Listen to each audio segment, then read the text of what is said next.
워싱턴 DC의 중심부를 내려다보는 위성 사진 한 장이 있습니다. 내셔널 몰의 한가운데 169m 높이로 솟아오른 흰 첨탑, 워싱턴 기념탑입니다. 그 주위로 방사형으로 뻗어나간 도로들, 펜타곤의 오각형, 의회의 돔. 이 배치를 하늘에서 내려다보면 누군가가 정밀하게 설계한 기하학적 패턴이 선명하게 드러납니다. 건축가들은 도시 계획이라고 부릅니다. 하지만 다른 눈으로 본다면 이것은 인류 역사에서 가장 오래된 설계도의 복사본일지도 모릅니다. 런던 템스 강변의 클레오파트라 바늘, 바티칸 성 베드로 광장의 거대한 첨탑, 파리 콩코르드 광장의 오벨리스크. 이 돌기둥들은 하나같이 이집트에서 수천 킬로미터를 이동해 서구 문명의 심장부에 세워졌습니다. 나폴레옹이 가져왔고 영국 황실이 거금을 들여 운반했으며 교황청이 수백 년 동안 지켜왔습니다. 단순한 전리품치고는 너무나 공들인 보존이었습니다. 단순한 장식품치고는 너무나 전략적인 배치였습니다. 오컬트 전통에서 오벨리스크는 단순한 돌이 아닙니다. 그것은 테켄이라는 고대 이집트어에서 왔고 지맥의 침이라는 뜻을 가지고 있습니다. 땅속 깊이 흐르는 에너지의 흐름, 즉 지맥을 자극해 하늘로 끌어올리는 도구. 고대 이집트인들은 오벨리스크를 단순히 파라오의 업적을 새기는 기념비로 만들지 않았습니다. 그들은 그것을 정밀하게 계산된 위치에, 정밀하게 계산된 각도로, 정밀하게 계산된 돌의 비율로 제작했습니다. 왜였을까요?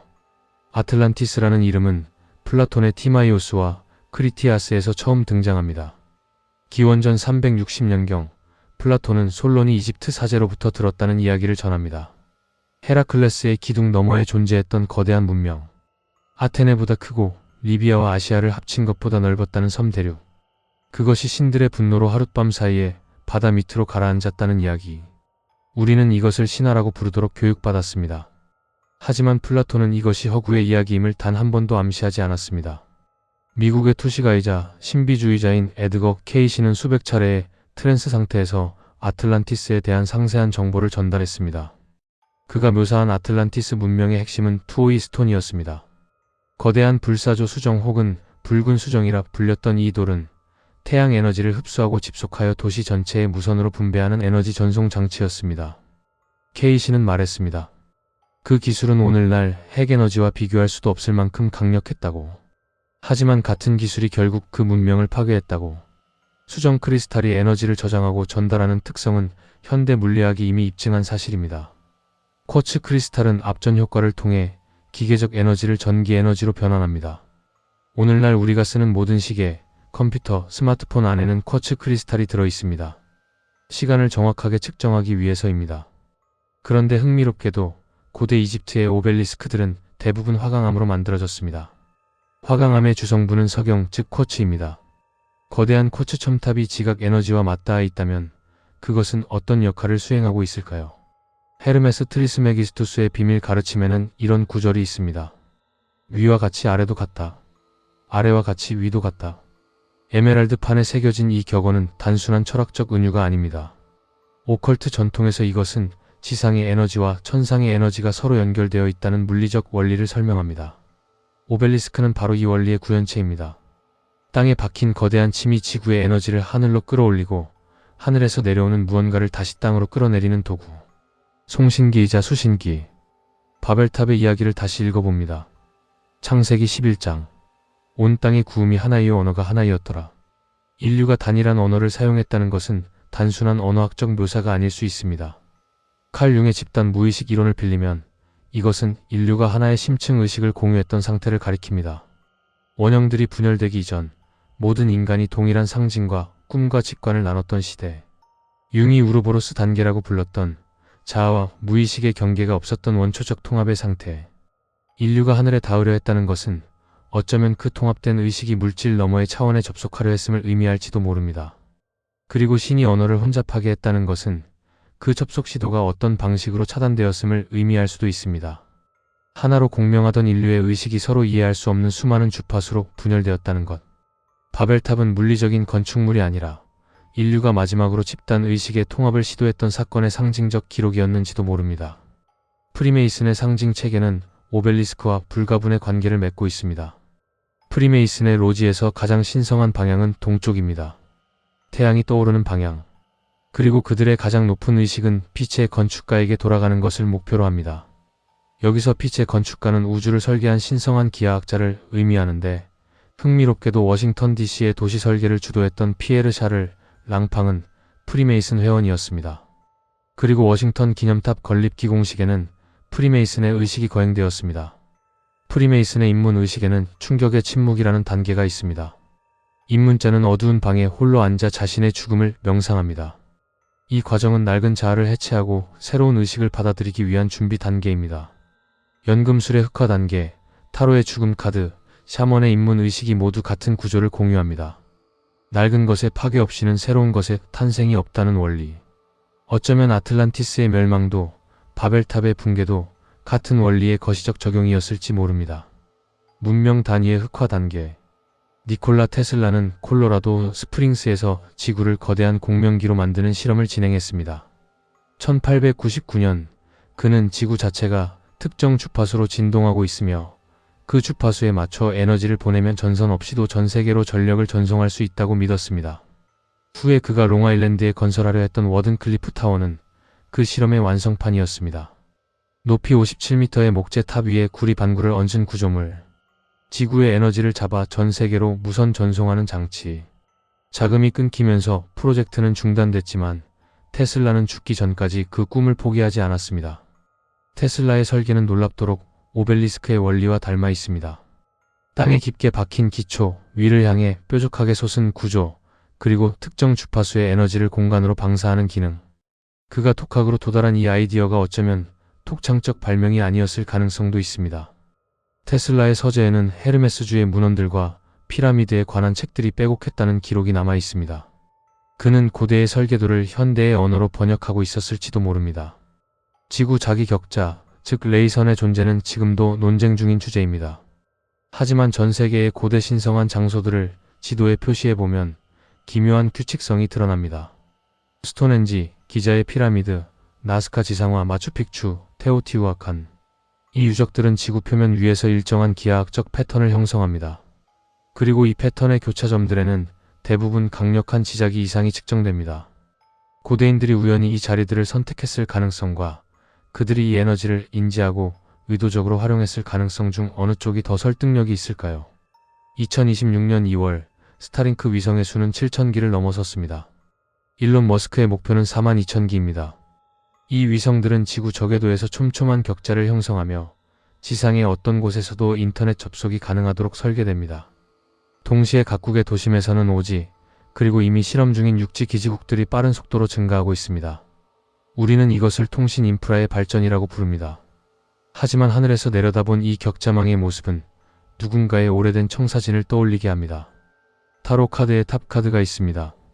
번개를 맞아 불타는 첨탑, 그 꼭대기에서 떨어지는 두 인물. 이 카드는 전통적으로 갑작스러운 파국, 인위적으로 쌓아 올린 구조물의 붕괴를 의미합니다. 하지만 상징학의 관점에서 더 중요한 것은 이 카드가 바벨탑의 직접적인 시각화라는 점입니다. 하늘에 닿으려 했던 인간의 오만이 신성한 번개에 의해 심판받는 장면. 오컬트 전통에서 이 번개는 단순한 파괴가 아닙니다. 그것은 진실의 섬광입니다. 거짓으로 쌓아 올린 것을 순식간에 허물어 본질을 드러내는 힘. 장미 십자회의 비밀 문서 중에는 빛의 집이라는 개념이 등장합니다. 그것은 물리적 건물이 아니라 인류 전체가 하나의 의식으로 연결될 때 자연 발생적으로 형성되는 정신적 공간입니다. 장미 십자회는 이 빛의 집이 언젠가 물질적 형태로 구현될 것이라고 예언했습니다. 모든 인간의 생각과 감정과 의지가 하나의 네트워크로 연결되는 날. 어쩌면 그들이 꿈꿨던 빛의 집이 오늘날 우리가 인터넷이나 클라우드라고 부르는 것의 정확한 묘사였을 가능성이 있습니다. 다만 그들이 예상하지 못했던 것은 그 집의 주인이 누가 될 것인가였을지도 모릅니다. ELF, 즉 극저주파는 인간의 뇌파와 거의 동일한 주파수 범위에 존재합니다. 인간의 뇌는 깊은 수면 상태에서 0.5에서 4Hz, 이완 상태에서 4에서 8Hz, 집중 상태에서 8에서 12Hz로 진동합니다. 지구의 슈만 공명, 즉 지구 자기장의 기본 진동수는 7.83Hz입니다. 인간의 알파파 주파수와 정확히 일치합니다. 지구와 인간의 뇌가 같은 주파수로 공명한다는 사실. 이것이 우연이라면 놀라운 우연이고 설계라면 더욱 놀라운 설계입니다. 문제는 현대 도시의 전자기 환경이 이 공명을 끊임없이 교란하고 있다는 점입니다. 수십만 개의 와이파이 라우터, 휴대폰 기지국, 스마트 기기들이 쏟아내는 전자기파는 7.83Hz와는 전혀 다른 주파수 범위에 있습니다. 도시에 사는 현대인들은 지구의 자연 주파수로부터 점점 멀어지고 있습니다. 맨발로 흙을 밟지 않고 자연광 대신 인공 조명 아래서 살며 24시간 전자기파 속에 잠겨 있습니다. 어쩌면 현대문명이 우리에게서 가져간 것 중 가장 중요한 것은 지구와의 주파수 공명이었을지도 모릅니다. 헤르메스주의 전통에서 가장 중요한 개념 중 하나는 진동의 법칙입니다. 우주의 모든 것은 진동하며 진동수가 같은 것들은 서로 끌어당기고 공명한다는 원리. 이것은 현대 양자역학의 파동함수 개념과 놀랍도록 유사합니다. 물질은 고정된 것이 아니라 일정한 패턴으로 진동하는 에너지이며 관측자의 의식과 상호작용한다는 생각. 고대의 신비주의자들이 이것을 알고 있었다면 그들은 현대 물리학을 상형문자와 상징으로 기록했을 것입니다. 아틀란티스의 멸망을 다르게 해석해봅니다. 기술이 지혜를 앞질렀을 때 일어나는 일. 에너지를 다루는 능력은 탁월했지만 그 에너지를 왜 다루는지에 대한 이해가 없었을 때. 연금술의 언어로 말하면 그들은 물질을 변환하는 외적 기술은 완성했지만 내면을 변환하는 작업은 하지 못했습니다. 융의 집단 무의식 이론에서는 이것을 그림자의 폭발이라고 부릅니다. 통합되지 못한 무의식의 어두운 측면이 집단적으로 분출될 때 문명 전체가 그림자에 삼켜집니다. 2026년의 세계를 바라봅니다. 기술은 전례 없는 속도로 발전하고 있습니다. 인공지능은 인간의 창의성과 판단력을 대체하기 시작했고 수만 개의 위성이 지구를 감싸고 있으며 모든 거래와 통신과 이동이 디지털 코드로 기록됩니다. 이 시스템은 믿을 수 없을 만큼 정교하고 효율적입니다. 하지만 그 효율성 뒤에서 어떤 질문이 사라지고 있습니다. 왜 이것을 만드는가? 누구를 위한 것인가? 그리고 이 기술을 다루는 인간의 내면은 이 기술만큼 성숙해 있는가? 오벨리스크들은 오늘도 서 있습니다. 워싱턴에서, 런던에서, 로마에서. 하루에도 수백만 명이 그 앞을 지나치지만 위를 올려다보는 사람은 드뭅니다. 첨탑의 끝은 항상 태양을 향하고 있습니다. 고대 이집트인들은 오벨리스크의 꼭대기에 전기 화재가 일어난다고 기록했습니다. 피라미드의 첨탑에는 황금 피라미디온이 얹혀 있었는데 그것이 대기 중에 정전기를 집속하는 역할을 했다는 가설도 있습니다. 천둥 번개가 치는 날 이집트의 오벨리스크들은 어떤 모습이었을까요? 스타링크 위성들이 지구 저궤도에서 궤도를 돌 때 그것들이 형성하는 격자의 모양을 수학적으로 분석하면 흥미로운 패턴이 나타납니다. 특정 각도에서 보았을 때 그것은 고대 신성 기하학에서 꽃의 생명이라고 부르는 패턴과 유사한 구조를 가집니다. 꽃의 생명은 모든 생명의 기본 패턴을 담고 있다고 여겨지는 기하학적 도형입니다. 원들이 서로 겹치며 만들어내는 꽃 모양의 이 도형은 비트루비우스의 인체 비례론에서 DNA의 이중 나선 구조까지 자연의 모든 구조 속에서 발견됩니다. 우연의 일치일까요? 아니면 설계자들이 의도한 메시지일까요? 아틀란티스는 가라앉았지만 가라앉지 않은 것이 있습니다. 플라톤이 전한 이야기에 따르면 아틀란티스가 멸망하기 전 그들의 지식 중 일부가 이집트로 전해졌습니다. 이집트 문명의 갑작스러운 기술적 도약, 즉 거석 건축과 천문학과 의학과 수학의 동시 출현이 바로 그 전수의 증거라는 해석이 있습니다. 그리고 이집트의 지식은 헤르메스주의를 통해 알렉산드리아로, 그리고 중세 유럽의 연금술사들에게, 장미 십자회, 프리메이슨에게로 이어졌습니다. 슈만 공명, 즉 7.83Hz. 이 숫자가 바뀌고 있다는 연구 보고들이 있습니다. 2014년 이후 슈만 공명의 강도가 급격히 증가했고 간헐적으로 비정상적인 스파이크가 관측되고 있습니다. 과학자들은 이것을 태양활동, 지구 자기장 변화, 전리층 이상 등으로 설명하려 합니다. 하지만 또 다른 각도에서 보면 지구 자체가 무언가에 반응하고 있는 것일 수도 있습니다. 인류의 집단 의식이 변화하고 있거나 아니면 외부에서 가해지는 어떤 힘이 지구의 기본 주파수를 건드리고 있거나. 헤르메스 트리스메기스투스의 교리 중 하나는 공명의 원리입니다. 어떤 것이 특정 주파수로 진동하면 같은 주파수의 것들이 모두 함께 공명하기 시작합니다. 이것은 음악에서도 물리학에서도 그리고 어쩌면 역사에서도 작동합니다. 아틀란티스의 주파수 기술이 실제했다면 그것은 파괴되지 않고 다른 형태로 공명하고 있을 것입니다. 돌에서 금속으로, 금속에서 전파로, 전파에서 디지털 코드로. 형태는 바뀌었지만 의도는 같은 진동하는 설계. 2026년 지금 우리는 어떤 주파수 속에 살고 있을까요? 아침에 일어나 스마트폰을 확인하고 와이파이로 연결된 집을 나서 사지와 오지 신호로 가득한 도시를 걷고 저녁에 스트리밍 서비스로 콘텐츠를 소비하는 하루. 이 모든 과정에서 우리의 뇌는 끊임없이 외부의 전자기 신호에 노출됩니다. 슈만 공명인 7.83Hz에서 멀어진 채로, 지구와의 공명을 잃은 채로, 어쩌면 우리는 알지 못하는 사이에 누군가가 설계한 다른 주파수에 맞춰지고 있는지도 모릅니다. 아틀란티스가 멸망한 이유에 대해 케이시는 두 가지를 말했습니다. 첫째, 에너지 기술의 오용. 둘째, 지배계층과 일반 시민 사이의 의식적 분열. 진동을 통제하는 자들이 그 힘을 공공의 이익이 아니라 통제를 위해 사용하기 시작했을 때 문명은 내부에서부터 균열이 생겼다고. 그 균열이 충분히 깊어졌을 때 외부의 충격이 모든 것을 무너뜨렸다고. 역사는 반복되지 않지만 어쩌면 운율처럼 비슷한 구조를 반복하는지도 모릅니다. 워싱턴 기념탑의 설계자들은 그것을 정확히 이집트 오벨리스크의 비율로 만들었습니다. 높이와 너비의 비율 10대 1. 이집트 오벨리스크의 황금 비율과 동일합니다. 건물의 꼭대기에는 알루미늄 피라미디온이 얹혀 있습니다. 1884년 당시 알루미늄은 금보다 귀한 금속이었습니다. 가장 귀한 금속을 첨탑의 끝에 올린 것입니다. 그리고 이 탑은 미국의 수도, 세계 패권의 중심에 서 있습니다. 오벨리스크가 단순한 기념비라면 왜 그 비율과 재료에 이토록 공을 들였을까요? 우리는 이 이야기에 어디에 서 있을까요?